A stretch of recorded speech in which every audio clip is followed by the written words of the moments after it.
نفس اللاعب أشرف نعمان يسجل الهدف الثالث لفريق الفيصلي.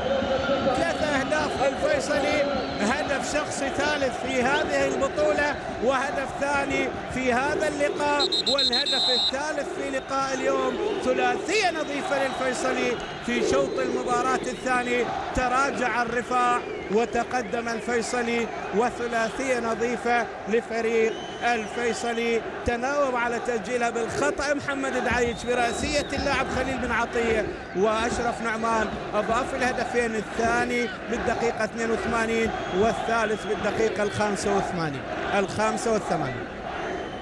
شوف الكرة، شوف توغل، شوف يعني ما هي كرة الزميلة، لأن كان زميلة بوضع تسلل ولعب بيسارية جميلة بمجهود فردي رائع، الكرة إلى داخل الشباك.